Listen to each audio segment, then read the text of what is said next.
Cliff is next from Appleton. Hi, Cliff. Good morning. Yeah, I just felt it was a little disingenuous to discount race in West Virginia and Kentucky. I used to live in West Virginia.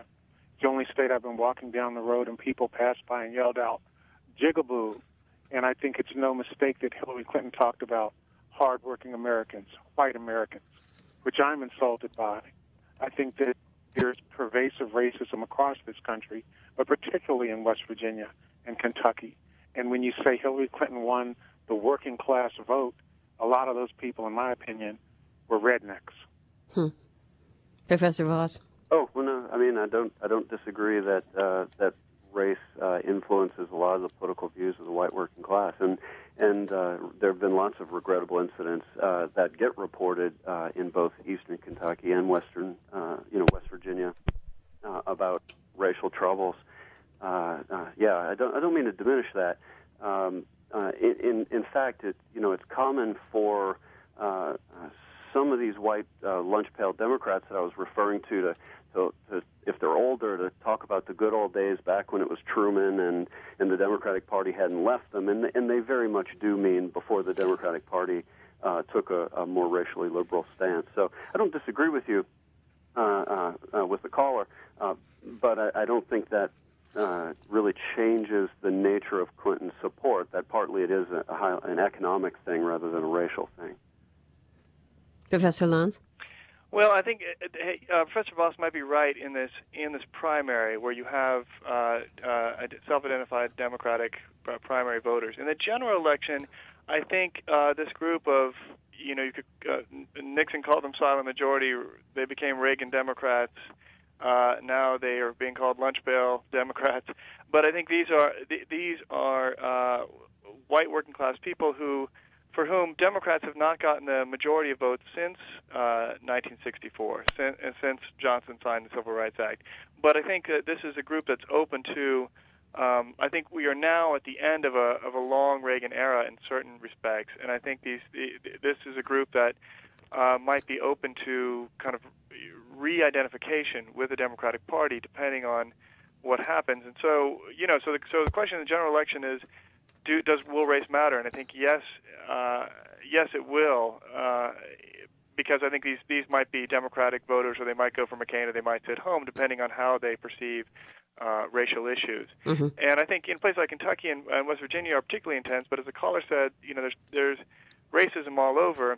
But that doesn't mean necessarily that voters will always vote. White voters will always vote their race. I think it's an open moment politically. And partly, I just want to say here that there's ways in which race gets coded. I think in talking about Obama, about his elitism, his Harvard elitism, his even eating arugula or this kind of thing, it seems kind of contradictory, but there's a way in which that also is a way of identifying him not with the white working class. I mean, George Wallace used this language all the time about how black folks are tied to liberal elites, and that's the coalition that's holding down, hardworking, regular white folks. And I think that Clinton, we don't even need to go to the voters. Clinton herself has used this discourse. Clinton herself is now, as the caller said, so it's right out there, I think.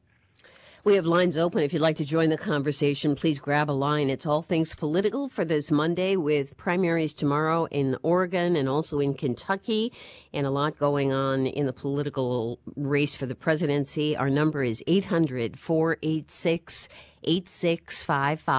800-486-8655. If you're joining us in Milwaukee, it's 414-227-2050. And if you'd like to send an email, then do that at talk@wpr.org. Our guest from the University of Oregon, Professor Joseph Lowndes, Assistant Professor, Department of Political Science, author of From the New Deal to the New Right, Race and Southern Origins of Modern Conservatism, and Professor Stephen Voss, Associate Professor, Director of Undergraduate Studies at the University of Kentucky. Professor Lowndes, how many people have already voted in Oregon, and how did you come up with that system of let's vote by mail? Well, the early voting has been strong here, as it has been in Kentucky. But here, it's of course people mail in their ballots, and so it's you can really get ahead of the game here. so there's been a lot of early voting and a lot of kind of new voters brought into the system, and a lot of young voters who are registered Democrats in extraordinary numbers, which I think is also giving Obama a boost, is this new youth vote. The question about vote by mail, it happened before I got here. It's about 10 years old. It's the first one in the country. Now Washington does it as well. Other states are doing it with some elections, but not entirely as it's done here. I think it's a result of Oregon's kind of reform spirit. I think in elections and other things, the hope was you would get higher turnouts and more participation by streamlining the system and making it so that people could choose their candidates and mull these things over in their own living rooms, as opposed to having to get out to the polls early morning or after work. Mm-hmm. And so far, it's actually been a fairly smooth system. There might actually be a few glitches this time around, but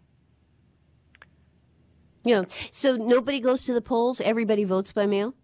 Everybody votes by mail. I mean, you can, if you are like me and are late getting their ballot in, you can go drop it off on Election Day. Oh. But it's not, you don't go, there's not voting booths and that kind of thing. Mm-hmm.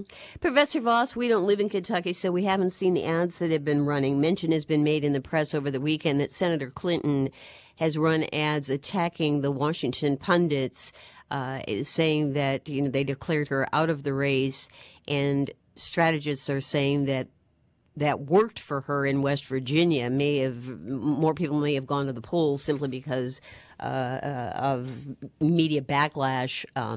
What do you think? Are those the ads that are running in Kentucky or not? Well, I don't have a good sense of the overall ad buy. I'm only seeing what I'm seeing here in Lexington, which is a fairly urban area with a big media market. But Professor Lowndes and I keep telling you the importance of these cultural things that the Democrats have as an issue, and that the different Democratic candidates have an issue.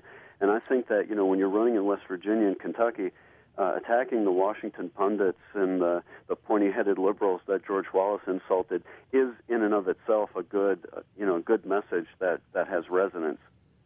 Mm-hmm. But I don't know about their overall ad buy. I can't tell you that. Okay.